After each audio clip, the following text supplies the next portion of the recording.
Hello everyone, welcome back to another video of reality series. आज का जो हमारा टॉपिक है वो है रियलिटी ऑफ एसबीआई पीओ। तो आज की वीडियो में हम डिस्कस करेंगे कि इस जॉब से रिगार्डिंग जो मिथ्स है या फैक्ट्स है, जो इसके प्रोज और कॉन्स है, इसकी कंप्लीट जॉब प्रोफाइल, और लास्ट में हम ये भी देखेंगे कि किन लोगों को इसके लिए तैयारी करनी चाहिए और किन को इसके लिए तैयारी नहीं करनी चाहिए। तो चलिए वीडियो स्टार्ट करते हैं। सबसे पहले हम जॉब प्रोफाइल ही डिस्कस कर लेते हैं कि एसबीआई पीओ का काम क्या होता है। पीओ बोले तो प्रोबेशनरी ऑफिसर। तो एसबीआई पीओ का जब आप एग्जाम क्लियर करते हो तो आप स्केल 1 ऑफिसर लगते हो। बैंकिंग में जो आपके ऑफिसर्स होते हैं उनकी हायरार्की चलती है स्केल 1 2 3 4 5 6 7 8 इस टाइप से। स्केल 1 में आपका जो डेजिग्नेशन बोला तो वो असिस्टेंट मैनेजर होता है,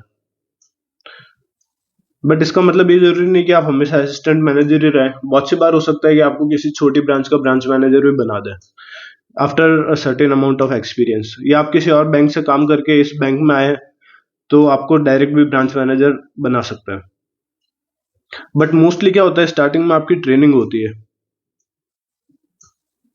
तो कुछ तो आपकी ऑफलाइन ट्रेनिंग होती है या ट्रेनिंग सेंटर में बोला, जैसे जो ट्रेनिंग सेंटर में होती है वो करीब 21 दिन की होती है, और इसके बाद वो जोन टू जोन वेरी करता है। उसके बाद आपकी होती है ऑन जॉब ट्रेनिंग। उसमें आपको अलग अलग ब्रांच के साथ अटैच किया जाता है, जैसे आपको एमएसएमई ब्रांच के साथ अटैच किया जाता है, या आपको रूरल पोस्टिंग में आपको अटैच किया जाता है। तो इस टाइप से आपको अलग अलग ब्रांच का काम सिखाया जाता है कि ओवरऑल आपका काम क्या है। फॉरेक्स के साथ आपको अटैच किया जाता है। तो ये आपकी ट्रेनिंग होने के बाद आपको पोस्टिंग मिलती है, और उस पोस्टिंग में अगर आपको एक ब्रांच में मिलती है तो हो सकता है वहां का ब्रांच मैनेजर आपको कोई स्पेसिफिक काम दे दे, बट मोस्टली आपका काम ये होता है कि आपको डे टू डे जो ऑपरेशंस होते हैं बैंक के वो कंप्लीट करने होता है। जैसे जो भी क्रेडिट डेबिट के हो रहे हैं, कोई कैश निकलवा रहा है, कोई डिपॉजिट करवा रहा है, तो उनको वेरीफाई करना। साथ में कुछ एफडीज आरडीज वगैरह खोलने का काम हो गया, या डीडी बनाने का, इस टाइप के काम होते हैं। उनमें आपके सिग्नेचर लगता है या आपको अथॉरिटी दी जाती है। सेकंड हो गया, आपको लोन से रिलेटेड आप काम देखते हो, और इस टाइप के बहुत से अलग अलग फील्ड है। कहीं बड़ी ब्रांच है तो वहां आप डीमैट रिगार्डिंग भी काम देख सकते हो, कहीं आप फॉरेक्स रिगार्डिंग काम देखते हो। तो ये इन सब चीजों में आपको काम करने को मिलता है। बट जो मोस्टली आपकी ब्रांच पोस्टिंग है उसमें आप एक ब्रांच का day to day operation handle करेंगे, वहां के लोन्स को हैंडल करेंगे। तो ये तो हो गई इसकी जॉब प्रोफाइल, एक जॉब प्रोफाइल का बेसिक ओवरव्यू।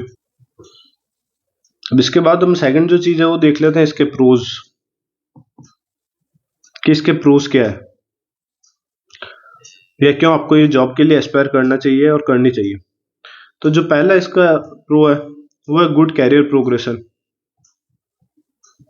ठीक है, आपका कैरियर जैसा पीएसयूज में होता है, पब्लिक सेक्टर अंडरटेकिंग्स, या बैंकिंग बैंकिंग के रिगार्डिंग इनको पीएस भी बोलते हैं, पब्लिक सेक्टर बैंक्स। तो आपका एक फिक्स्ड होता है कि हाँ आपका हर साल इतना इंक्रीमेंट लगेगा, बट इसमें आपको वर्क के बेसिस पे भी आपको इंसेंटिव मिलता है, आपके प्रमोशंस फास्टर हो जाते हैं, क्योंकि इसमें आपसे ऊपर कोई डायरेक्ट रिक्रूटमेंट नहीं है। तो आप ही धीरे धीरे हायरार्की में ग्रो करेंगे, और इवन आप चेयरमैन की पोजीशन तक भी पहुंच सकते हैं, एसबीआई चेयरमैन की पोजीशन तक। If you join at a young age और and you are dedicated toward your work, तो आप चेयरमैन की पोजीशन तक भी पहुंच सकते हैं। सेकंड चीज जो हम देखें वो है better salary, perks and allowance. तो इसमें ना सिर्फ बाकी गवर्नमेंट जॉब्स, ठीक है, कुछ जो गवर्नमेंट जॉब्स जो हायर ग्रेड पे की उनको हटा दे, बट जो most of the government jobs है उनसे बेटर आपकी सैलरी होती है। और इवन बैंकिंग में भी जो अदर एग्जाम्स है, आईबीपीएस पीओ हो गया या आरआरबी पीओ हो गया, इनसे बेटर आपकी सैलरी होती है। और पर्क्स एंड अलाउंसेज आपके डेफिनेटली इनसे बेटर है, जैसे आपको हाउस रेंट मिलता है, आपको मेड चार्जेस मिलते हैं, आपको पेट्रोल अलाउंस मिलता है, आपको फर्नीचर अलाउंस मिलता है। इस टाइप से आपको बहुत से अलाउंसेज वगैरह मिलता है। तो ये आपको एक ओवरऑल हैंडसम सैलरी प्रोवाइड करता है। थर्ड इसका हम प्रो देखें तो वो है कि गुड इंफ्रास्ट्रक्चर, गुड इंफ्रा, कि आपकी जहां पोस्टिंग होगी तो 95% ऑफ द प्लेसेस पे आपको एक अच्छा इंफ्रास्ट्रक्चर मिलेगा। आपके ऑफिस में अच्छे फर्नीचर होगा, अच्छा टेबल चेयर होगा, एसी वगैरह लगे हुए होंगे और आप वहाँ कंफर्टेबली काम कर सकते हैं। चौथा एक जो प्रो है वो है some level of self satisfaction या जॉब सेटिस्फैक्शन। अब बहुत से बोलते हैं कि नहीं है और वो उनकी बात भी सही है, बट ये है कि इसमें आप मॉनिटरी काम कर रहे हो, पैसों से रिलेटेड काम कर रहे हो। तब जब आप पैसों से रिलेटेड काम करते हो तो क्या होता है कि बहुत से लोग हैं जो किसी फाइनेंशियल ट्रबल में फंस गए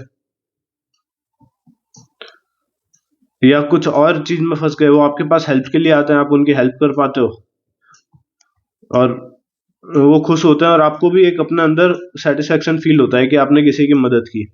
तो ये जॉब आपको कुछ लेवल का सेल्फ जॉब सेटिस्फेक्शन या सेल्फ सेटिस्फेक्शन प्रोवाइड करता है। ठीक है, अब ये तो हमने देख लिया इस जॉब के कुछ प्रोस। अब इसके कॉन्स देख लेते हैं कि क्या इसके नेगेटिव चीज है। तो इसमें जो पहला पॉइंट मैं बताऊंगा वो है कि एक धीरे धीरे टारगेट बेस्ड जॉब बनती जा रही है और टारगेट भी जो है वो सिर्फ आपके बैंकिंग में नहीं, मोस्टली इंश्योरेंस में हो गए। तो इसको मैं अब ये मतलब लेस बैंकिंग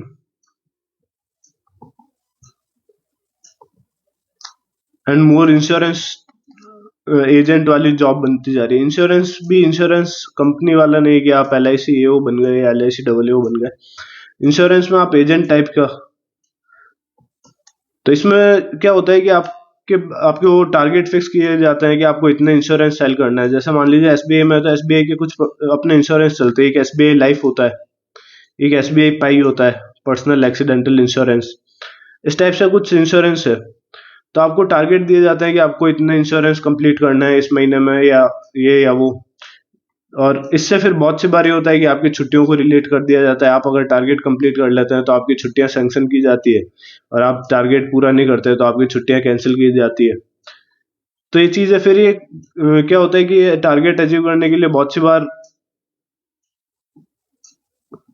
आपको गलत बैंकिंग प्रैक्टिसेस भी करनी पड़ती है, या यूं बोलूं कि करने पे आपको मजबूर कर दिया जाता है। जैसे मैं अपने एक्सपीरियंस से बताऊं तो एक जगह ये था कि वहां आप ATM लेने जाओगे तो ATM आपको फ्री मिलना चाहिए, लेकिन वो इस टाइप का वहां रूल बना दिया। वहां की जो पॉपुलेशन थी वो इतनी एजुकेटेड नहीं थी,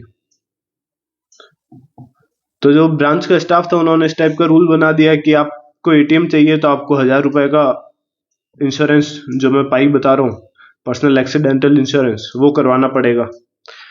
इस टाइप से एक जो बहुत कॉमन है वो है कि अगर आपको बैंक में लॉकर चाहिए किसी SBI में, तो आप आज भी जाके पूछना तो वो बोलेंगे आप SBI लाइफ करवाओ, जबकि ये कोई बैंकिंग रूल नहीं है। बैंक ने ये लिख के नहीं दिया है कि आपको लॉकर चाहिए तो आपको SBI लाइफ करवाना पड़ेगा, लेकिन जो स्टाफ है वो आपको बोल देगा कि नहीं हमारे यहाँ लॉकर खाली नहीं है और आपको चाहिए तो आपको ये SBI लाइफ की पॉलिसी लेनी पड़ेगी जो आपको ईयरली 1 लाख 2 लाख कुछ की है।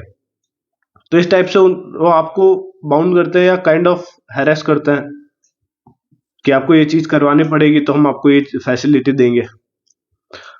तो इसमें मैं ऑफिस स्टाफ या जो एम्प्लॉयज है उनकी गलती नहीं बताऊंगा, ये मैनेजमेंट की प्रॉब्लम है कि उन्होंने इसको एक टारगेट बेस्ड और इंश्योरेंस सेलिंग टाइप की जॉब बना दिया। ठीक है, सेकंड जो इसका कौन है वो है वर्क लाइफ बैलेंस आपका बहुत कम है। वर्क लाइफ बैलेंस,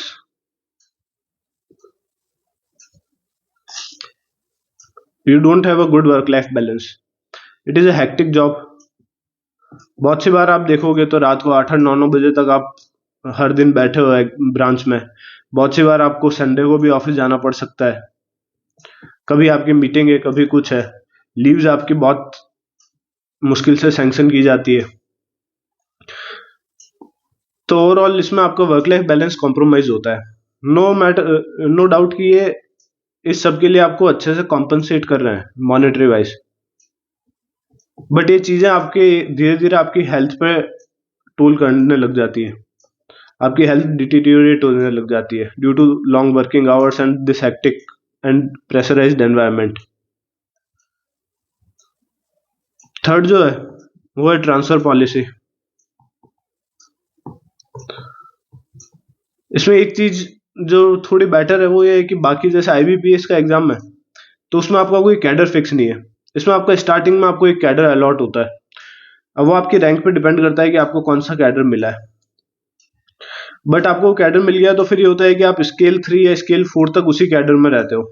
जैसे मान लीजिए आपको जयपुर सर्किल मिला है तो आप राजस्थान में ही आपकी पोस्टिंग होगी स्केल 3 या स्केल 4 तक। उसके बाद आपका ट्रांसफर होगा आउट ऑफ स्टेट, और ट्रांसफर्स भी आपके फ्रिक्वेंट है, हर 2-3 साल में आपका ट्रांसफर होता है। तो इससे ये होता है कि आप एक जगह सेटल नहीं हो पाते।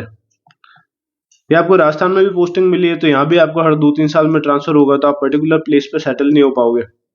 फिर ट्रांसफर पॉलिसीज में कोई ज्यादा ट्रांसपेरेंसी नहीं है कि आपने इतना काम यहाँ कर लिया तो वापस आपको अपने होम में पोस्टिंग मिला है। बहुत से लोग हैं जो किन्हीं कारणों से एक ही स्टेट में या अपनी घर के आसपास पोस्टिंग निकालता रहता है, और कई बार जो आपके ट्रांसफर्स इनको भी आपकी परफॉर्मेंस से लिंक कर दिया जाता है कि आप अच्छा परफॉर्म करेंगे तो आपको अपनी मर्जी की पोस्टिंग मिलेगी, और आप उनके टारगेट्स अचीव नहीं कर पाए तो आपको कहीं और दूसरी जगह आपको भेज दिया जाएगा। तो ये इसके कुछ नेगेटिव पॉइंट्स है। नेगेटिव पॉइंट्स में मेन यही है कि एक आपको बेटर वर्क लाइफ बैलेंस नहीं मिलता। दूसरा ये इंश्योरेंस टाइप का, आपको इंश्योरेंस सेलिंग टाइप की भी जॉब कभी कभी लगेगी। हो सकता है हर बार नहीं लगे, बहुत सी बार आपको फॉरेक्स में जब काम करने को मिला है तो आप कुछ नया सीखो। इसी तरह से एक और प्रो हम इसका डिस्कस कर लेते हैं कि इसमें आप काम करने के बाद आपको एक अच्छा खासा एक्सपीरियंस मिल जाता है बैंकिंग सेक्टर का। तो आप यहाँ 10 साल काम करिए, उसके बाद आप प्राइवेट बैंक्स में अप्लाई करोगे तो आपको एक अच्छी हाई सैलरी पे वो हायर कर लेंगे अगर आपने बैंक में अच्छा काम किया और आपका रिकॉर्ड अच्छा है। ठीक है, तो आपको एक अच्छा खासा एक्सपीरियंस, ओवरऑल एक्सपीरियंस मिल जाता है SBI में काम करने के बाद कि बैंकिंग के जितने भी ब्रांचेज है, जितने भी फील्ड्स है, उन सबका आप एक मिक्स्ड बैग ऑफ एक्सपीरियंस ले लेते हैं। तो ये आपके बाकी बाहर बहुत काम आता है। तो ये हमने इसके कुछ प्रोज एंड कॉन्स डिस्कस कर लिए। इसके बाद जो नेक्स्ट पॉइंट है वो है कि क्या आपको इस जॉब की तैयारी करनी चाहिए। तो अगर आप किसी और सेंट्रल गवर्नमेंट में जो इसके इक्विवेलेंट पे, या मतलब इक्विवेलेंट पे इन द सेंस कि 70% जितना आपको SBI देता है, 60 to 70% उतना आपको मिल रहा है, और आप वहां तैयारी कर रहे हो और वहां आप ज्यादा सेटिस्फाइड हो, तो बिल्कुल आप वही करिए। ये जो 30-40% का एक्स्ट्रा पे, इसके लिए इतना हेडेक लेने की कोई नीड नहीं है। अब इसमें सेकंड पॉइंट है कि किन को इसके लिए तैयारी करनी चाहिए। मतलब इसमें बेसिकली बताऊं तो मैं आपका बैकग्राउंड से रिलेटेड डिस्कस करना चाह रहा हूँ। अगर आप इंग्लिश मीडियम से है ना और आपकी इंग्लिश पे अच्छी कमांड है तो आप ये एग्जाम इजीली क्रैक कर लेंगे। अगर आप हिंदी मीडियम से हैं तो आपको दिक्कत आएगी। भले आप इंग्लिश के ग्रामर रूल्स वगैरह सीख ले, बट जो इंटरव्यू होता है और जो GD होता है, इसमें आपका most of the discussion English में होता है और वहां आपकी इंग्लिश में फ्लुएंसी चाहिए। इंटरव्यू भी आप हिंदी में ऑप्ट कर सकते हैं, हिंदी में दे सकते हैं, लेकिन आप कंप्लीटली हिंदी में नहीं दे सकते। और वो ये बात कुछ हद तक सही भी है कि आपका ऑल इंडिया पोस्टिंग होती है, ऑल इंडिया ट्रांसफर है, तो आपको इंग्लिश आनी चाहिए। अब जैसे आप सदर्न स्टेट में जाओगे तो वहां लोगों की हिंदी बहुत वीक है, तो आपको कम से कम एक और लैंग्वेज तो आए जिससे आप डिस्कस वहां पे लोगों के साथ इंटरेक्ट कर पाए। तो ये हमने इसके कुछ प्रोज एंड कॉन्स डिस्कस कर लिया। ये हमने डिस्कस कर लिया कि अगर आपकी इंग्लिश स्ट्रांग है तो आप डेफिनेटली इसकी तैयारी करके इसको इजीली क्लियर कर सकते हैं। अगर आपकी इंग्लिश वीक है तो मैं ये नहीं बोल रहा कि आपको तैयारी छोड़ देनी चाहिए, बट आपको फिर अपनी इंग्लिश पे काम करना चाहिए, अपनी रीडिंग स्किल्स इंप्रूव करनी चाहिए, अपनी स्पीकिंग स्किल्स इंप्रूव करनी चाहिए। तो आज के वीडियो में इतना ही। वीडियो अगर अच्छा लगा तो लाइक, शेयर और सब्सक्राइब कर दो। और इस वीडियो से रिलेटेड, इस टॉपिक से रिलेटेड अगर आपको और कोई डाउट है तो आप कमेंट सेक्शन में मुझसे पूछ सकते हो, या जो अपना टेलीग्राम चैनल का लिंक है जो इसमें डिस्क्रिप्शन में दे रखा है मैंने, उसको ज्वाइन कर सकते हो। वहाँ भले इस जॉब से रिलेटेड हो या एग्जाम से रिलेटेड या किसी और जॉब या एग्जाम से रिलेटेड, आप वहाँ मुझसे पूछ सकते हो। Okay, thank you, see you in next video.